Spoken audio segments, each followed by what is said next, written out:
That's user-friendly of them, huh?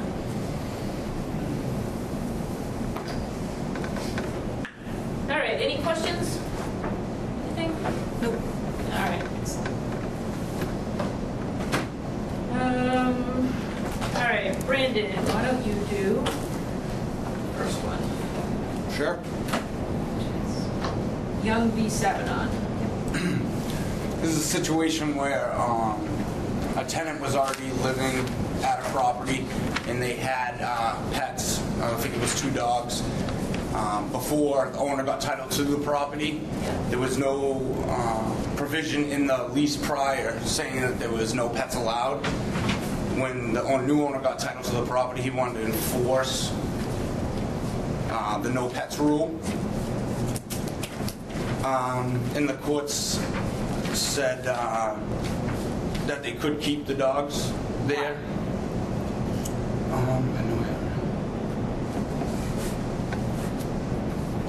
If you own a building, shouldn't you be able to say what goes on in that building? I think it was just the fact that, what did we say? That Unreasonableness.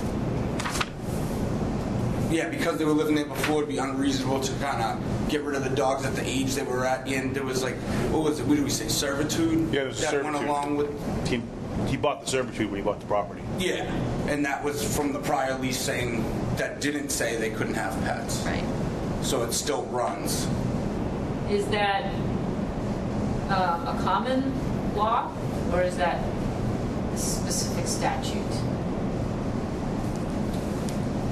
Contracts, right? Well, it certainly deviates from precedent. What? It deviates from precedent in New Jersey.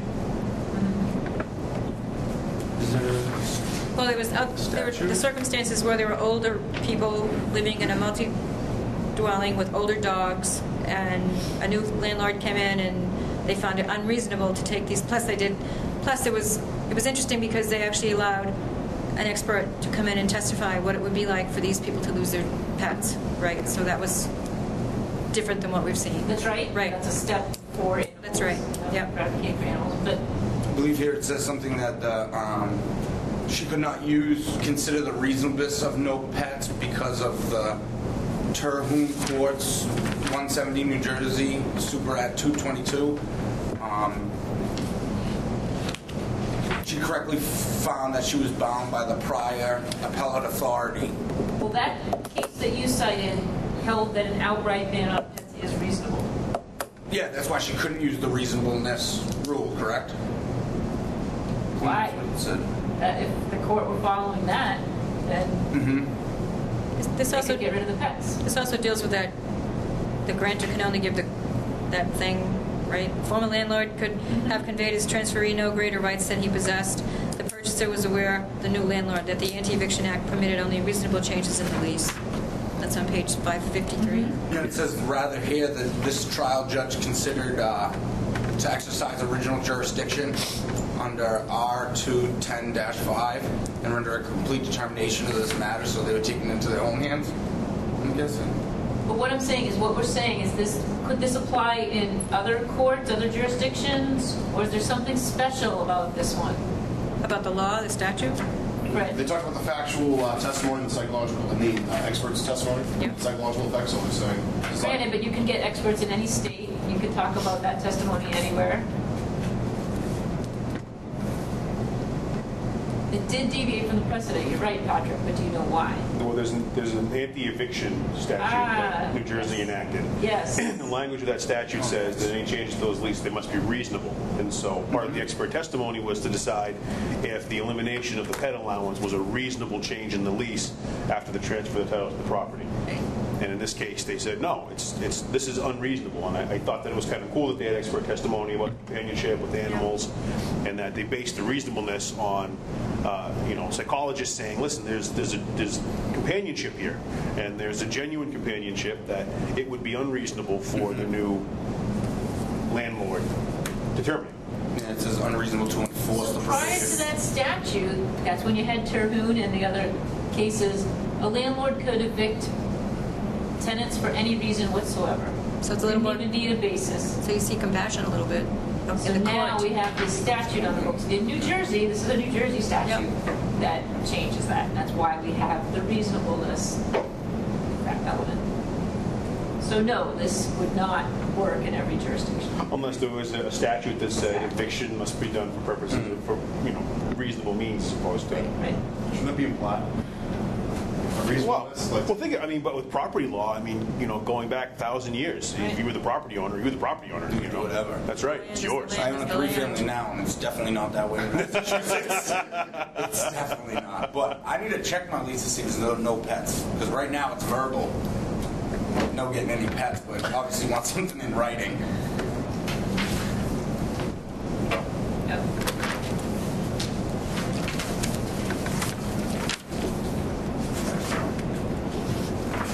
So, one other thing that the court held is that the current owners could keep their pets until they died, but thereafter they could not get another one. Right. Right. Is there a legal basis for that? Or is that just court kind of saying, well, that's what we find reasonable, or that's what's our idea of a compromise? Well, I mean, they base the opinion on the attachment of those tenants to those particular animals.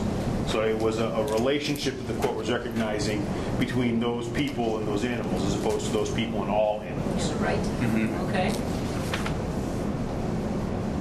But you mentioned, Patty, and I know we mentioned this last class too, that the court made note of the fact that a landlord can only convey what rights he or she has. But this court's saying until the animal dies, and then the landlord can change the rights. It says through attrition, defendants' apartments will be brought Right. into compliance. Yeah.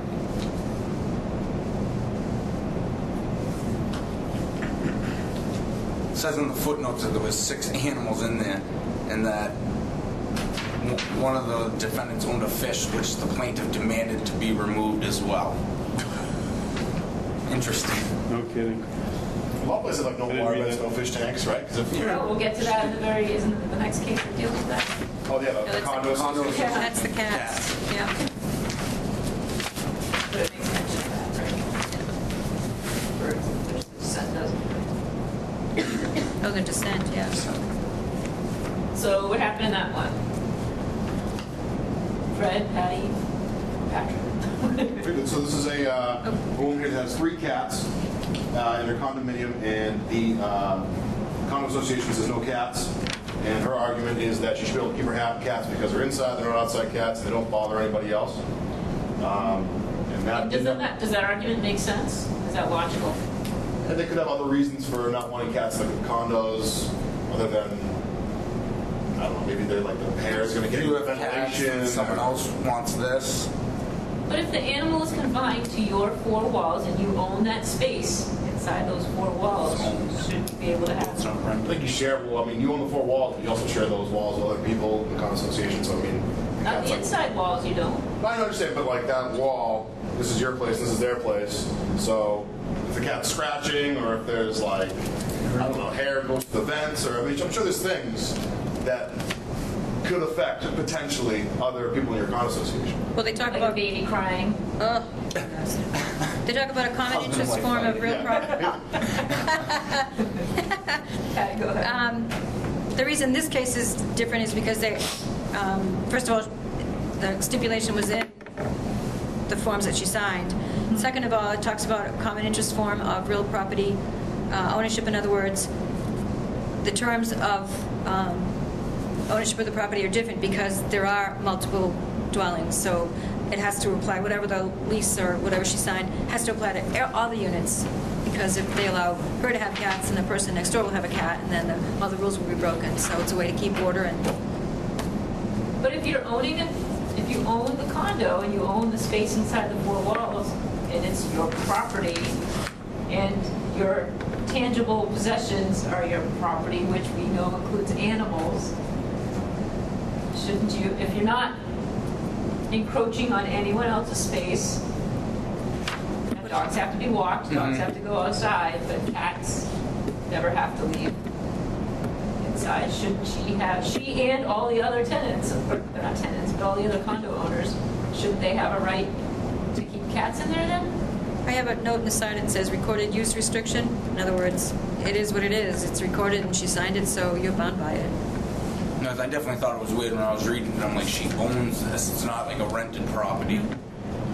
But like it's a condo association for a reason, because like everyone within the association are kind of in this like joint venture together. Yep. And they want to know the type of people they're going to be living with, and they pay condo fees for whatever else. So I mean, she doesn't have to live there. She could live somewhere else. I know she owns it, but she agreed to not have cats there. So I mean, it doesn't really work. I mean, they shouldn't throw her cats out, but that's it.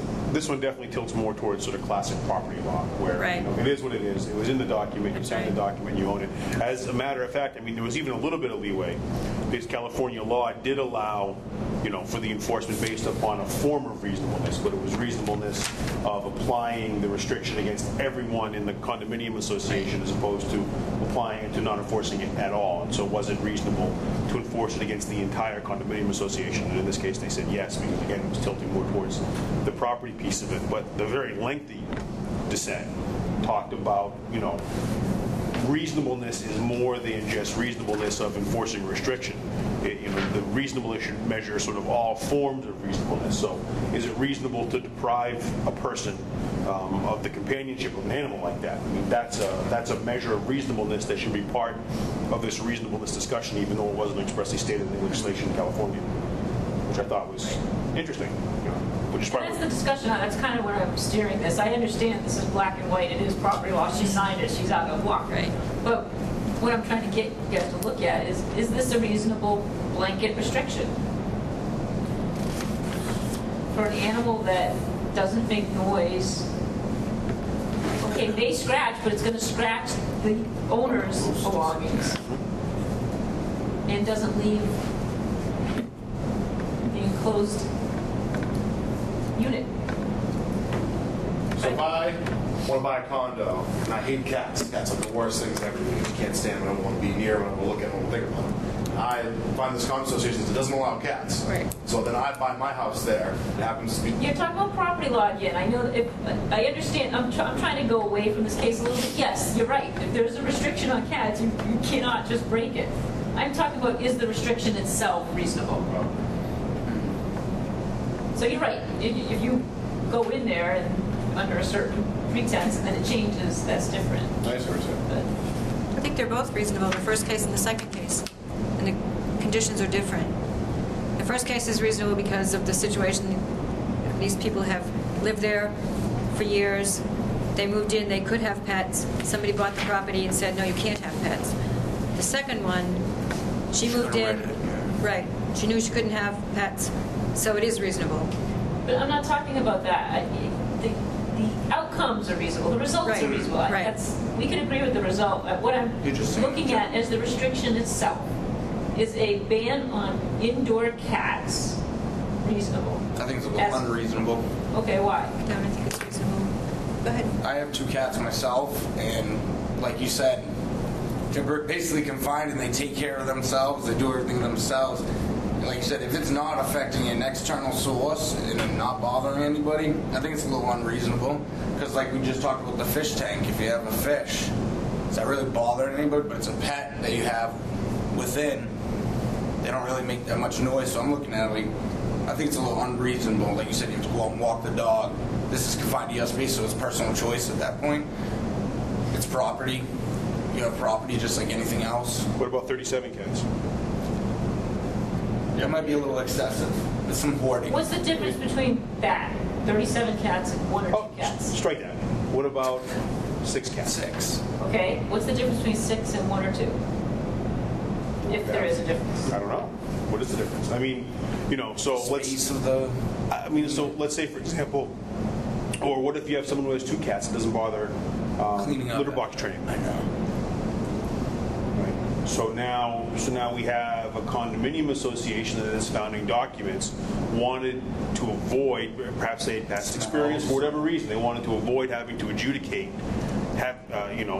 forcibly removing the cats from somebody's property because they have experience with people not taking care of the animals. And we already have seen that the anti-cruelty statutes are largely ineffective in enforcing a lot of these animals' problems, a lot of these owners and their problems in maintaining their animals, right? So there perhaps isn't a clear path to try and get those cats out of somebody's house, especially if it is only 2 or 3 cats, which I think it's a perfectly reasonable number of cats. No, I think 6 is probably pushing it, but I think 3 is reasonable. See, I'm thinking very subjectively because I do take care of that situation, but you can't put that on everyone. You're correct. Right. But, to have that. but do we legislate for that reason, like depriving everyone of something that most people do? What? I'm assuming when you talk about the litter box, it's the smell that you're referring to, and now the smell might permeate past the enclosed 4 walls and encroach in other people's space. That's reasonable, but certainly you wouldn't legislate against somebody not showering. leaving. There you go, not showering. Yeah. Or letting dirty diapers pile up. But aren't those effects of the human condition rather than effects of the companion animals that humans choose to bring into their lives? But do they affect the neighbor any less? Is there a certain tolerance for? Is there a certain tolerance the law accepts to the condition of being a human that they don't necessarily accept to the condition of being a pet owner? I think there is. You know, I mean, But then we have to get back to what's the purpose of the law. The purpose of the law is to make the neighbors comfortable and make this an appealing place to live. Yeah. You want And your how do you clients. differentiate between the two?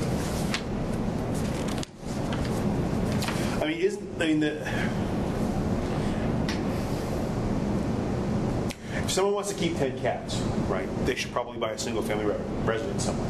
Right, that way they're not going to be any of these. Yeah. I mean, there's a lot of reasons why you want that to be true. People purchase condominiums for certain levels of convenience. They don't want to maintain hallways. They don't want to maintain the roofs. They don't want to mow the lawn, shovel snow, salt the walkway. A person who would... Or they're less expensive than houses. So it could be financial reasons. It could be. In some places, in some places they are. In some places they're more expensive than houses.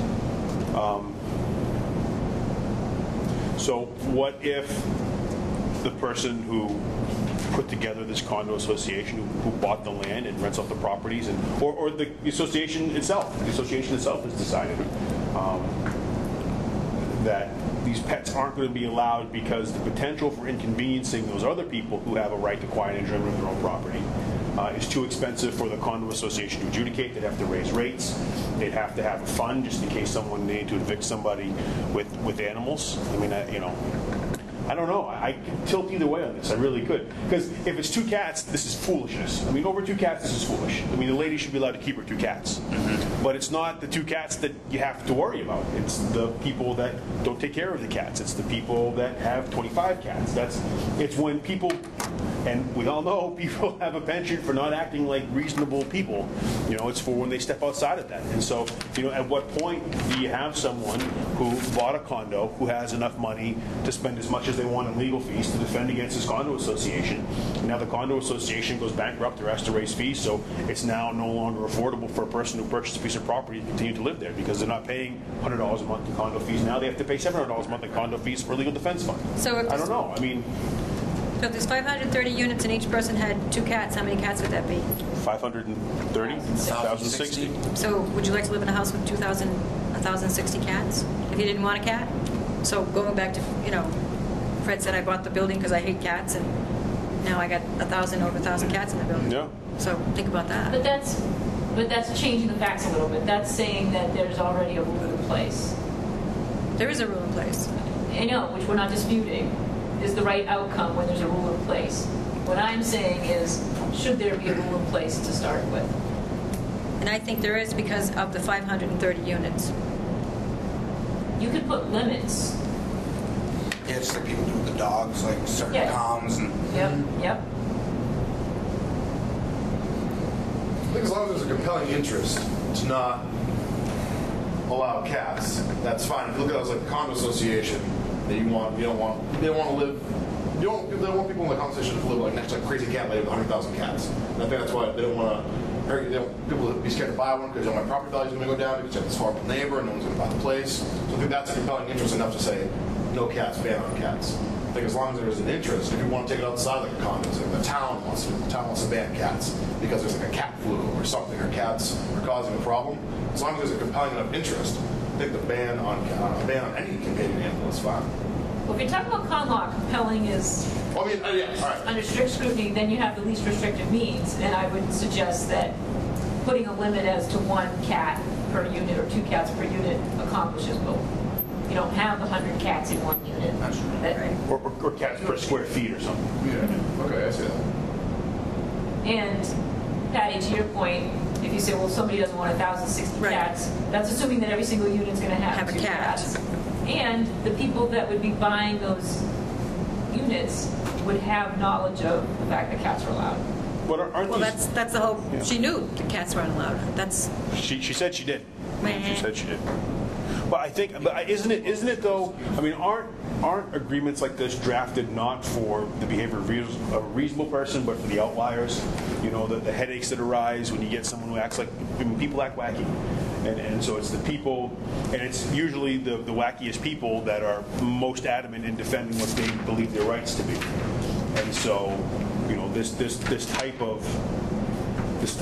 Again, for a less restrictive means could be you may own a cat so long as you comply with these limits or restrictions on it. One being smell does not Right. permeate. Right. You clean the litter box regularly. well, they, See, but then isn't that sort of extending the law's hand into somebody's private residence? So now you're saying, well, sure, you can keep a cat, but you have to change the litter box every week, and Well, we don't want anybody to smell it, and you can't have more than one. I mean, isn't that, you know, at what point does it say, you know, at what point are you reaching the law into somebody's life in an impermissible way, as opposed to simply saying, this is a condominium association, you can live here and not have cats, or not live here and have cats? I mean, is it better to say that, or is it better to say, well, you can live here and have cats, but we're going to control the way that you raise that cat? I mean, is that necessarily better? I don't know. Fred? I was going to say that the argument that like the cats don't bother anyone, and at least for this specific example, I think that doesn't work because like, there's an action, right? We're in court over it. So they were trying to enforce a restriction against cats. So there was been a problem with her cats, and someone said, "Oh, this lady has cats, and they're bothering me." So they went to the homeowner association, and that's how we got started. So the fact that the cats, they're in my house, they don't bother anybody. They did bother somebody, right? We just saw the cat. Maybe that's so someone saw a cat come in or out. They saw her buying cat food or anything like that. The fact that we're here talking about this, these cats were a problem to somebody. well, what if you bought the condominium and you had cats when you bought it and you gave your cats away because you couldn't have them, and then you look next door and the woman next door's got cats and your cats are in the Yeah, jealousy. shelter somewhere. So, you know. Yeah, jealousy, that could be an issue. But it's, the holding says the ruling is not arbitrary but rationally related to health, sanitation, noise concerns held by residents of the high-density condominium projects. There's 530 units, so that's a lot of units. Yeah, it doesn't say how the association learned of the cat's presence in this 12 case. separate 3-story buildings. But if the cats weren't a problem to have in her apartment or condo, then it wouldn't have been a problem and it wouldn't be in the book, right? Well, not necessarily. Some people will complain about things even if it's not an issue. Yes. That's true. That's right. Well, it's an issue to them. Even if they're going to complain about it. I see what you're saying, that, the people do that, neighbor, nosy neighbor, or whatever else. So imagine giving your cat away? Imagine. Then finding out the neighbor has it. That wouldn't be fair, would it? I'm not disagreeing with, don't get me wrong, I'm not disagreeing with the result. If it's in place and she knew about it, she's out of luck. It is what it is. Right. It's tough to see someone say, if you want to own a cat, you can't own a cat. But that's problematic. I mean, for anyone should have an issue with that. I liked the dissent in this case because it points out the arbitrariness of these decisions. Yep. Fish and birds, for example. One might argue birds are a whole lot noisier than cats. Yep. Or a fish tank breaking is going to cause Yeah. a lot more Water damage than a damage. cat walking around. The waterbed. I'd rather have a cat on top of me than A waterbed. a leaky 50 gallons. 50-gallon tank breaking. Yeah. ceiling, right? Or birds that are chirping all night. All day. Yep. Yeah, I mean, it said, Talking in the restrictions, screaming. didn't it say that including cats, dogs, livestock, chickens, reptiles? I mean, I think it listed a whole bunch of things, didn't it? Right. That's what this, But it holding omitted says. from that list, like fish and birds. Yeah, that's what I'm saying. Like, yeah. The two least Yeah, restrictive. you couldn't have cats and dogs, but you could have just about everything else, right? So, no animals which shall meet dogs and cats, livestock, reptiles, or poultry should not be kept in any unit. Right. So mice are okay? Mice, Rats. rodents. Rats are okay? Squirrels. If that gets out. Right. Rodents. Oh, it says reptiles. Snakes Yeah. or reptiles? Rodents and fish. So rodents and fish, fine. Rats. But cats, no. Rats and fish you can have. That's going to ruin everything. Well, they don't want cats around. They don't want mice. That's where I'm looking at the reasonableness of Yeah. the restriction, and then in what it does allow. Is this restriction really reasonable? Now, I know the court doesn't have to weigh the reasonableness of that. I Yeah. understand that. I mean, it also doesn't say like no alligators, right, or no dinosaurs. That's a reptile, alligators, right? Right, yeah, I don't know, but like, do you think that it would be necessary to put in a condo association document that you can't have rats in your house? I don't know. I just think when you're drafting that, you say no pets, and well, let's get specific. Let's say no cats, no reptiles, or whatever else. I don't know. Would you have to mention rats or insects or bees? You can't have live bees. You kind of just assume that people aren't bringing these things. So maybe that's why you can't look at it like reasonable. Oh, yeah, they singled out cats because cats are a very common pet. They specifically don't want But cats. fish are a very common pet. Yeah, that's true. You know, I thought that the dissent said a lot of really neat things because it talked about, the companionship value. And I think the only place where he kind of fell apart was in his conclusion when he was talking, or she. I don't know the judge. I can say it's he. I don't know. It doesn't say she. Talking about balancing the rights between the condo association and the freedom of its members. Now, don't you necessarily give up some freedoms by choosing to participate in the condo association? Yep. I mean that's it's not like it's a single family piece of property. I mean, and even then, I can't light off fireworks in my backyard. Right. At 3:00 in the morning. I mean, the neighbors would lose their minds. I can't stand in my front lawn and scream like a lunatic. Right. Now I give up fewer rights than someone who chooses to be part of a condominium association. But I mean,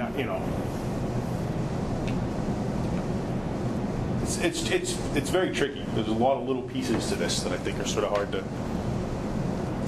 hard to suss out.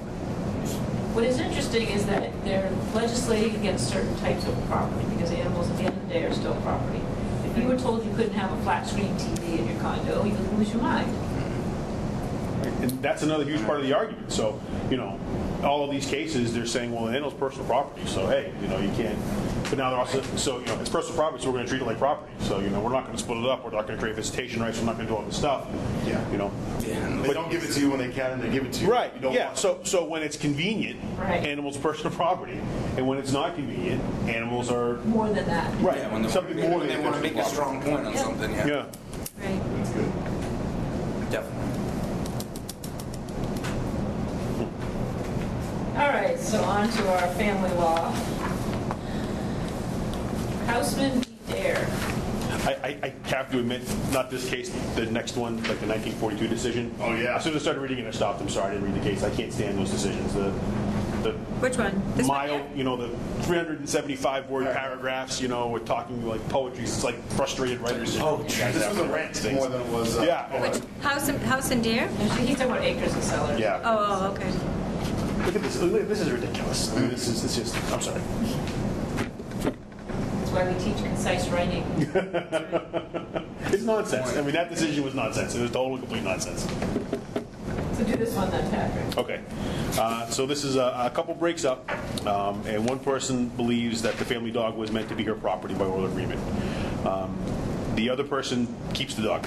And The couple married? the couple was not married. They were engaged to be married. They did own a home together.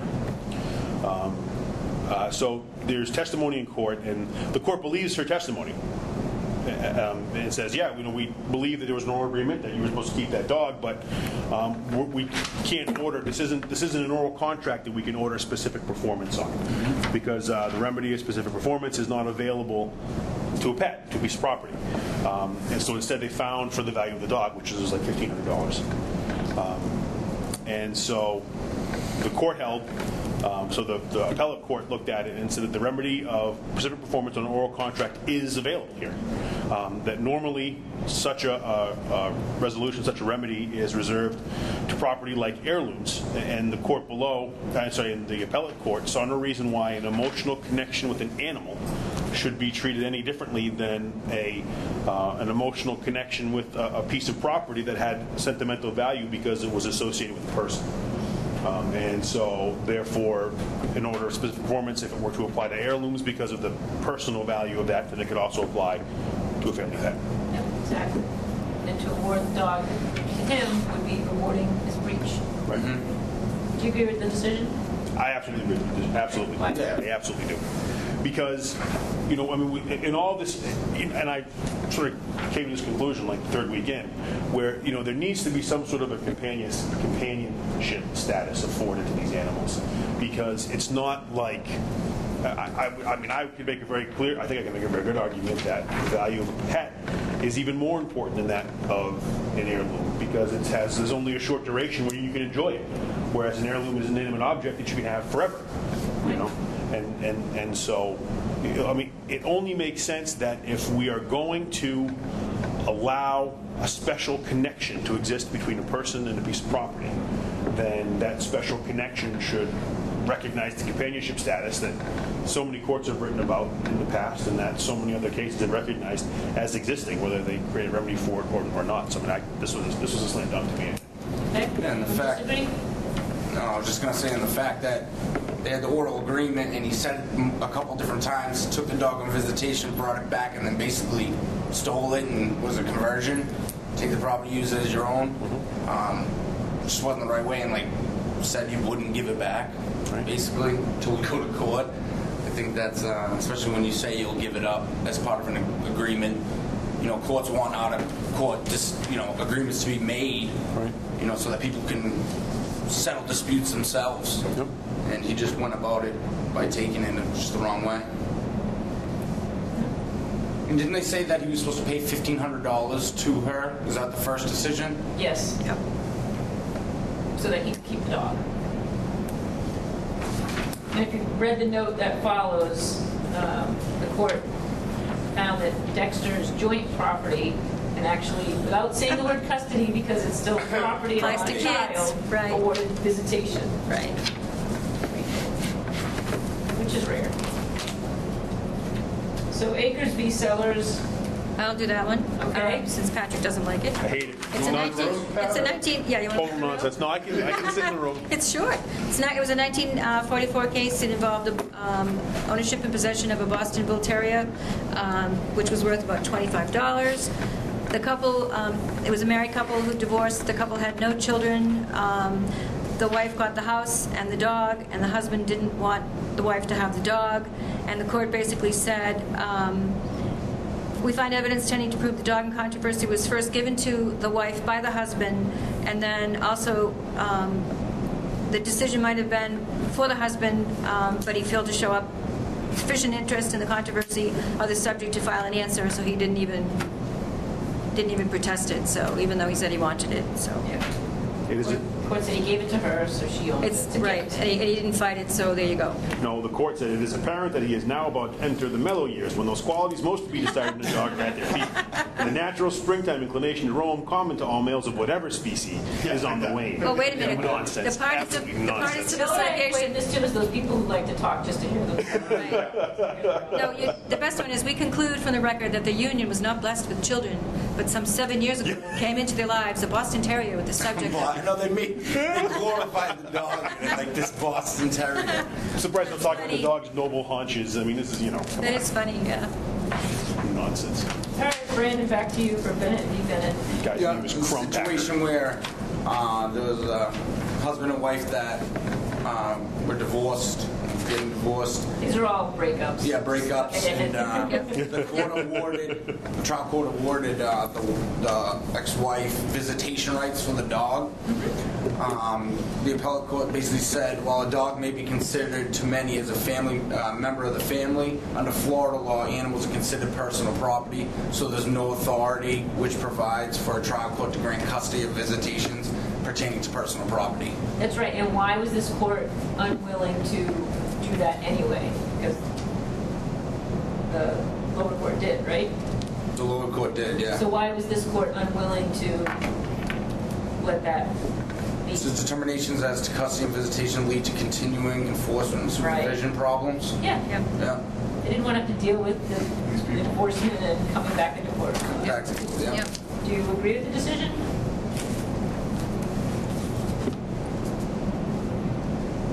It's okay to say yes. No, I want to say no. Because if you've had a pet for so long, I think there should be some award of being able to see the dog. If the other person just sits there and says no, and you have no right, some people, like it says, some people consider dogs part of the family. Like, I think someone should be afforded some time to go for a walk with the dog or take it for a weekend.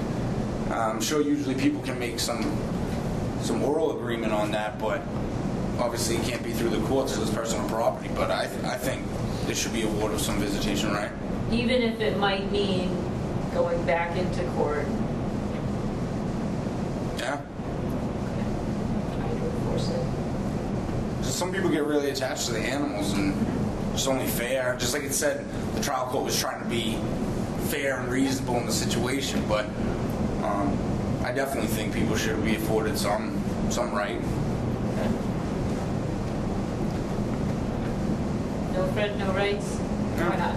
I just don't. Well, I mean, people should have rights to visit their dogs, but this is something people need to work out amongst themselves. So I definitely think that would be the better way. That's what I said. Yeah, that's why. I so agree with that. I agree with the court decision that You don't think the court should get involved? absolutely not. This is visitation for a dog. I feel like we've got. Not that isn't important, and people have an interest and want to see the pets, but like, I don't know. Like, don't make it the court's issue. Don't spend the court's time and the court's money on this.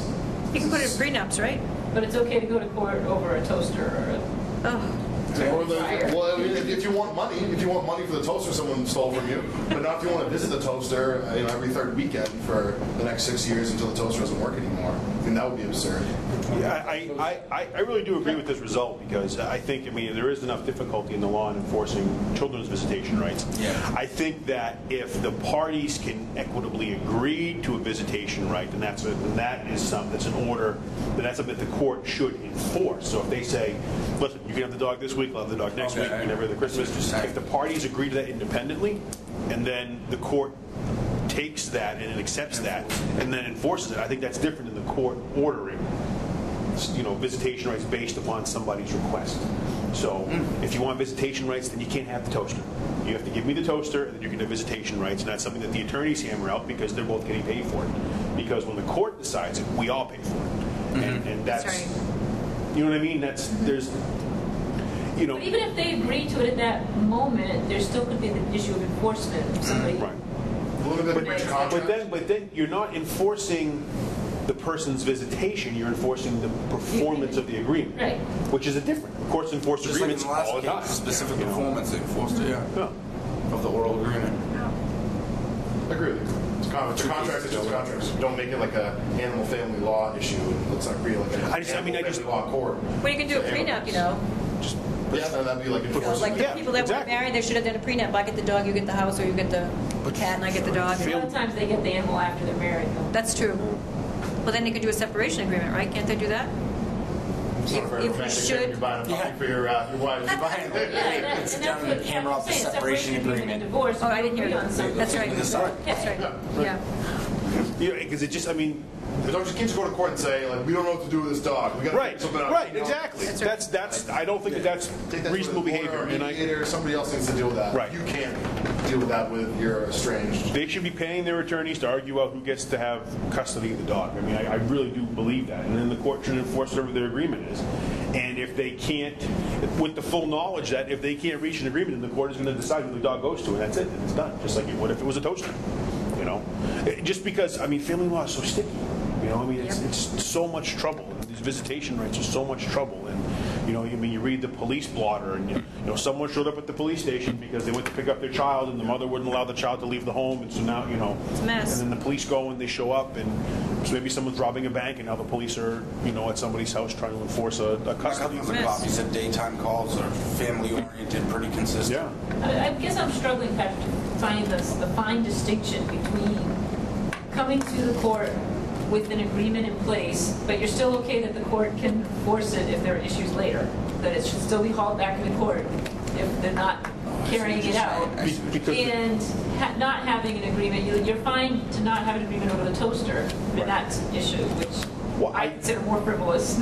I absolutely agree it's more frivolous. There's no question in my mind, but I think that there's a distinction between showing up to court saying we have this because law considers it property, so we have this piece of property.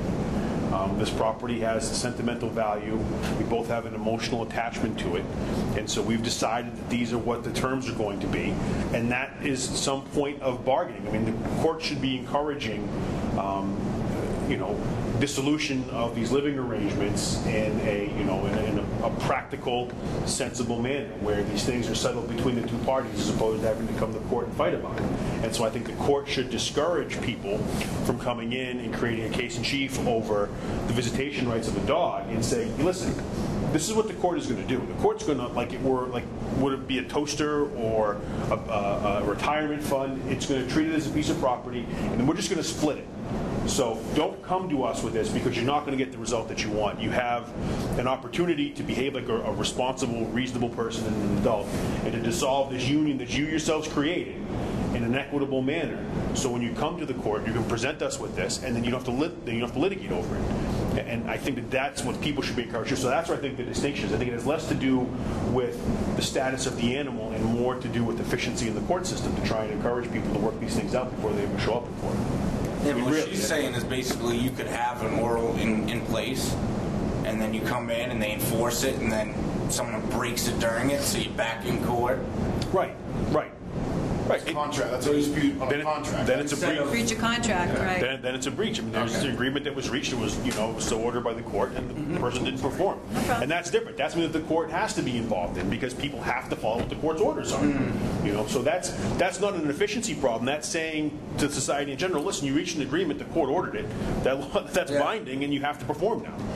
That's why I really do. I know it's a razor distinction, but I think it's a distinction.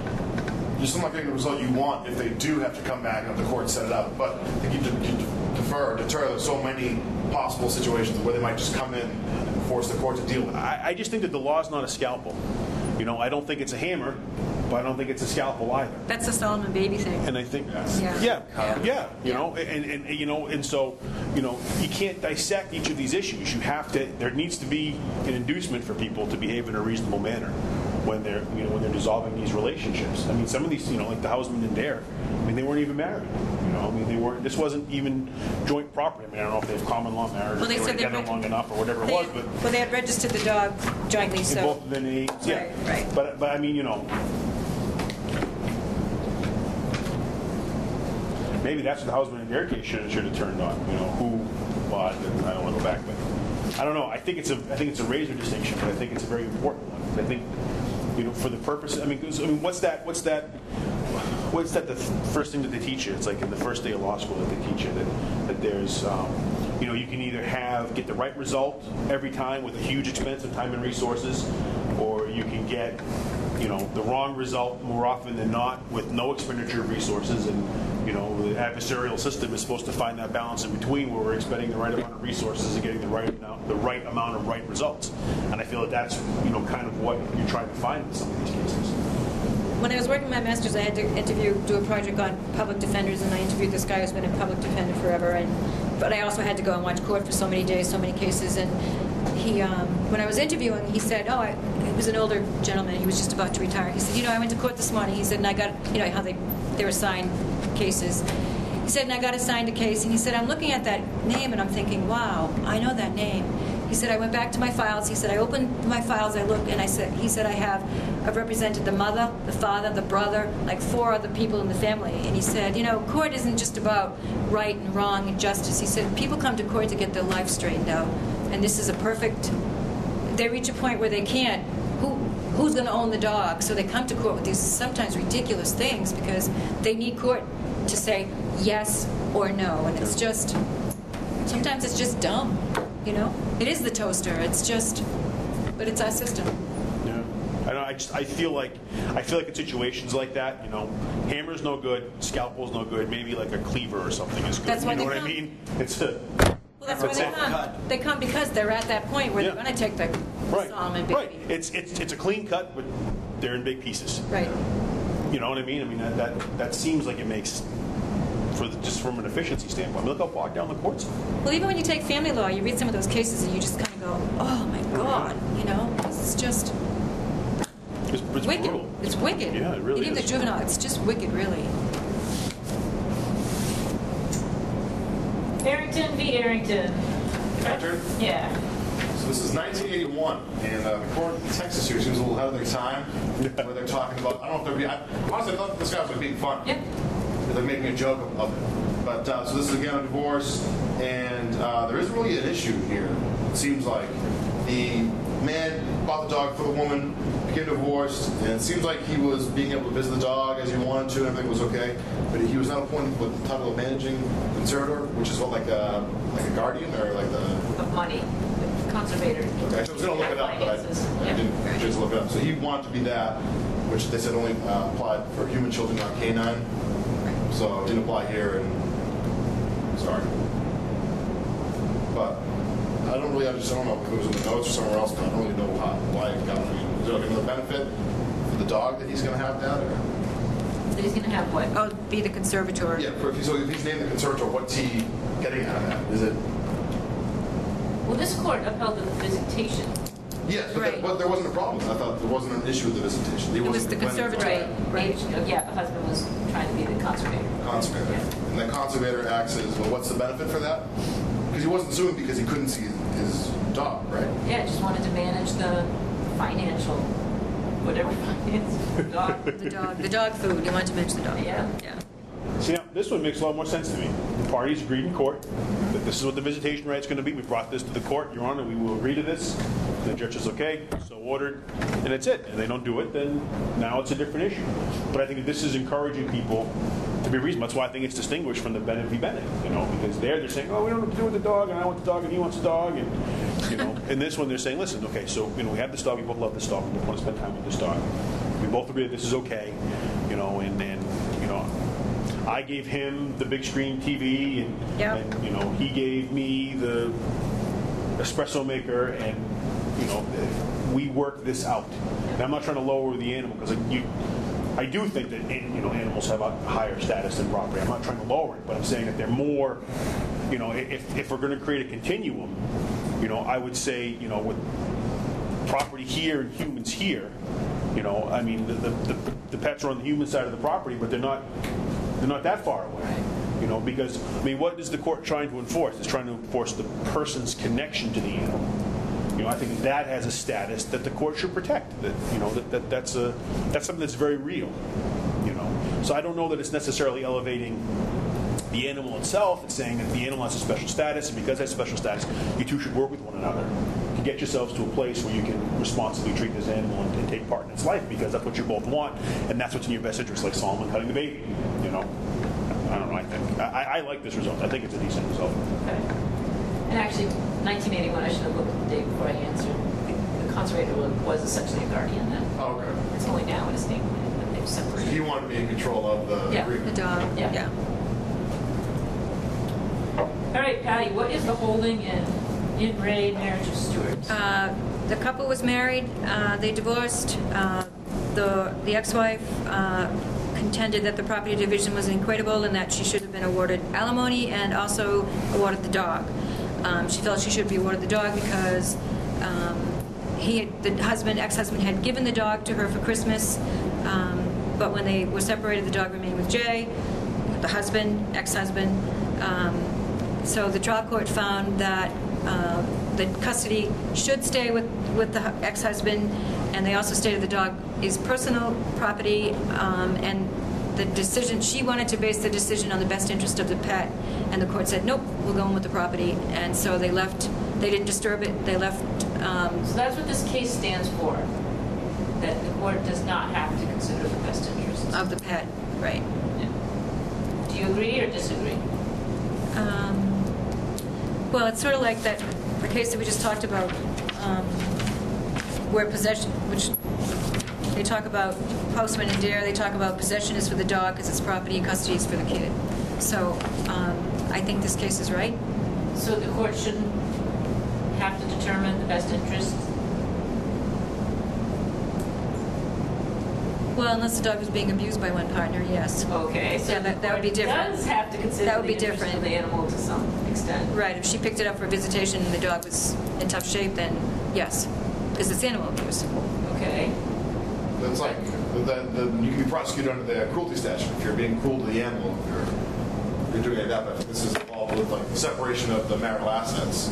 So they're saying this is property, we're separating Right. marital assets, and we're going to do that. But what we're going to do, we're not going to worry about how the dog feels about that. But the court also gives you an opportunity. If a dog is being abused, she goes pick up the dog, and the guy is being horrible to the dog, not feeding it or whatever else.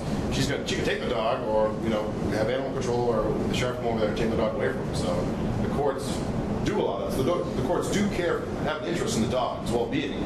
They're saying, as far as this divorce proceeding goes, we can't consider that, which I think is okay. Right. What That's- about, so maybe it doesn't rise to a level of cruelty, but what if the dog is clearly depressed? What if the dog really was attached to one of the people over the other, and being with the other person, the dog is extremely depressed, not eating, depriving itself of food? Then you'd have to go Put him to. on the stand to see what he says. Then you'd have to go get an expert, right? You'd have to go get. Yeah, you can't do that. Like you did in the first case. totally disagree with this decision. I mean, who else is in the position to determine what's best for the pet? You know what I mean? Like, people, I mean, you get some sick guy out there who would, punish the dog just because he knew that his former partner was attached to it. You know what I mean? So, if they can't come to some sort of equitable disposition of the dog by themselves, then of course the court should determine what's in the best interest of the pet. It's a living thing. You just said the court shouldn't bang out a visitation agreement for. Absolutely right. Absolutely right. But I think that if they can't handle a visitation agreement amongst themselves, and the court has to decide who the pet should go with, and the court should decide in whose care the pets will be the most well off. It doesn't always have to be visitation. Right. Okay, I was saying, but The court can award the pet to somebody. Right. So he that's he a goes and good lives with his idea. girlfriend in Boston in an apartment that's 250 square feet, and she lives on a 60-acre farm, in Ludlow. I mean, to me, it's a no-brainer, The right? department doesn't allow pets. Yeah, exactly. And the condominium association It's should a start. 530 unit, right? But you don't think that would just drag out divorce proceedings, and now we're fighting over custody? So now we're fighting over custody of the dog, is what we're doing. Right. In this issue, Right, in this but- case, they both took care of the dog. It But wasn't like- what you're saying is that we can't decide. He wants a dog, she wants a dog. We can't decide. We can't come to an arrangement. Someone has to decide where this dog is going to go, That's the court. right? Who is better to decide where the dog is going to go than the court? And why shouldn't the court weigh what the best interest of the pet is when they're making that decision? The court should weigh every factor when they're making a decision like that. Yeah, how's the court know? What are we doing? We're going to go to trial. We're going to put the dog in the stand. We're going to put the two on either side of the courtroom and see which way the dog goes. The same way the court can determine that without putting children on the stand. So we're going to interview. They have to do what? They have to interview the kids. They have to look at both. They're going to both the homes. How do you figure it out? How do you know what's best for the dog? Well, in Patrick's black and white scenario, one lives in a tiny apartment, which may or may not allow pets, and the other one lives on this huge farm. So I think Okay, it's back. or one for the big farm. Right. Or even, if you want to look at it on a smaller scale, right? One person has owned dogs continuously since she was 12 years old, and the other person only came to a dog when this relationship started. One person travels for work all the time. One person routinely takes the dog to the vet. The other person never been to the vet.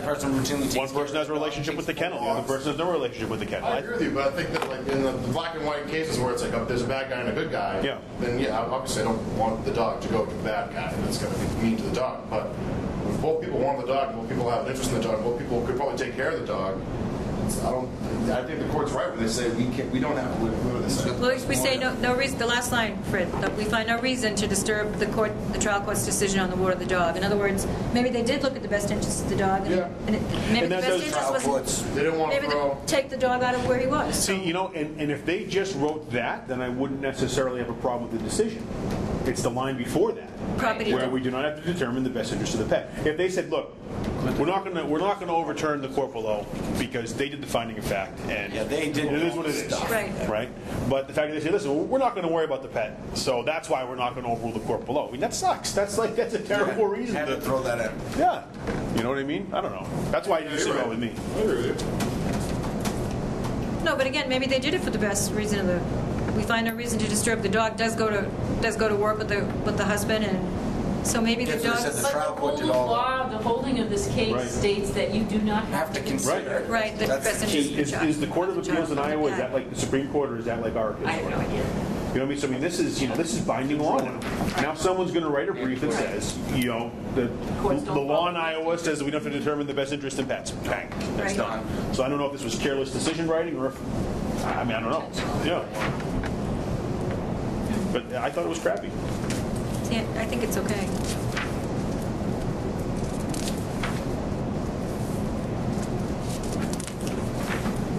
All right. Good class. Pat, I'm going to Huh? last quote you got there. What? That, what was it, the hammer and the scalpel? Is that- Yeah. We're just gonna go straight cleaver, he said. I copyright that. Well, I'll review article somewhere. Just go straight cleaver. You're both gonna get a big chunk. You know about the Solomon, right? They cut the big half. Use the cleaver. Everyone gets a chunk. Yeah. Everybody gets a nice big piece. You want to pass my personal number? No. Come on. No, no. Just pass it in. Is this going to collect them? No. You can't do that? Yeah, whatever.